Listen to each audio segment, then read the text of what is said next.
The story begins in Arabia, a land of vast deserts and ancient traditions. In the year 570 CE, a powerful warlord named Abraham marched towards Mecca. He commanded a mighty army, including elephants, inspiring awe and fear. Abraham's goal was to destroy the Kaaba, the holiest shrine in Arabia. The people of Mecca, though greatly outnumbered, prepared to defend their sacred site. Just as it seemed Abraham would succeed, something miraculous occurred. Flocks of birds filled the sky, each carrying small stones. They rained these stones down upon Abraham's army, throwing them into disarray. The attack was repelled, and the Kaaba was saved. This event, known as the Year of the Elephant, shook Arabia. It revealed the power of the divine and foreshadowed a time of great change. In this tumultuous year, a child destined for greatness was born in Mecca.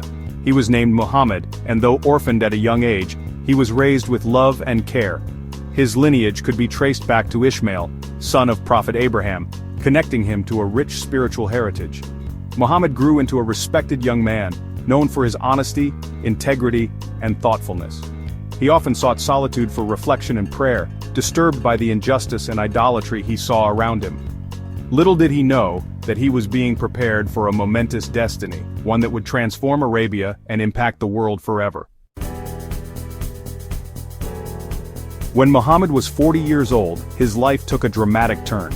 He frequently retreated to a cave on Mount Hira, seeking solace and connection with the divine. It was during one of these retreats that he received his first revelation. The angel Gabriel appeared before him, commanding him to read. Though initially frightened, Muhammad was reassured and instructed to recite the words revealed to him. These divine messages marked the beginning of the Quran, the holy book of Islam. This event, known as the Night of Power, marked the beginning of Muhammad's prophethood. Muhammad began sharing the revelations he received, calling people to worship the one God, Allah. His message of monotheism, equality, and social justice resonated with some, but was met with fierce opposition from others. The ruling tribes of Mecca felt threatened by Muhammad's growing influence. They persecuted his followers, forcing many into hiding or exile.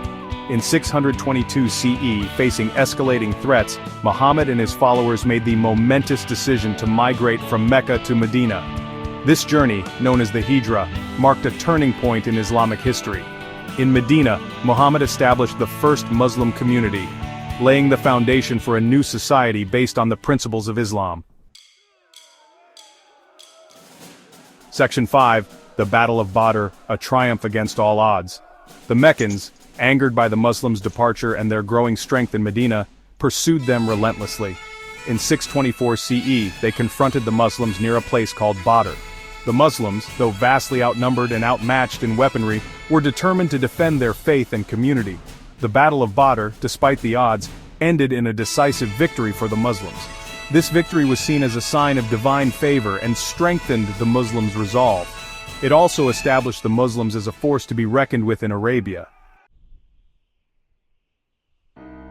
Section 6, Uhud and the Trench Trials and Lessons in Faith. The victory at Badr was followed by other battles, some ending in victory, others in defeat. The Battle of Uhud, a year later, tested the Muslims' faith and resilience.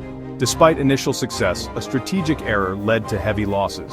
The Prophet himself was injured, and many of his companions were martyred. The Battle of the Trench, 2 years later, saw the Muslims defending Medina from a massive siege. By digging a trench around the city, they successfully repelled the Meccan army, demonstrating strategic brilliance and unwavering faith. These battles, though challenging, served as crucial lessons in faith, perseverance, and the importance of unity in the face of adversity. Section 7, the Farewell Pilgrimage, a final message of unity. In 632 CE, Muhammad led his followers on a pilgrimage to Mecca. This event, known as the Farewell Pilgrimage, marked a pivotal moment in Islamic history. Standing before a vast assembly of Muslims, Muhammad delivered his final sermon. He emphasized the oneness of God, the importance of brotherhood and equality, and the sanctity of human life. He abolished outdated customs and traditions, solidifying the principles of justice and compassion at the heart of Islam. This sermon, a timeless message of unity and guidance, continues to resonate with Muslims worldwide, reminding them of their shared faith and common humanity. Section 8, the passing of a prophet, a legacy for all time. Shortly after the farewell pilgrimage, Muhammad fell ill and passed away in Medina. His death was met with profound grief by his followers. He had guided them from the darkness of ignorance and disunity to the light of faith and brotherhood. He left behind a legacy of peace, justice, and submission to the will of God. The Quran, the divine revelation he received, and his teachings, known as the Sunnah, became the guiding principles for Muslims. His life and message continue to inspire millions across the globe, transcending time and cultural boundaries. Section 9. The Rise of the Rashidun Caliphate, Guiding a New Community. Following Muhammad's death, his close companions, chosen for their wisdom and piety, assumed leadership of the Muslim community. They became known as the Rashidun Caliphs, meaning rightly guided caliphs. The first four caliphs, Abu Bakr, Umar, Uthman, and Ali, played a crucial role in preserving and spreading Muhammad's teachings. They led with justice and compassion, expanding the Muslim world while staying true to the principles of Islam. The Rashidun Caliphate marked a golden age in Islamic history, an era of remarkable spiritual, intellectual, and territorial growth. It laid the foundation for centuries of Islamic civilization, leaving an indelible mark on human history.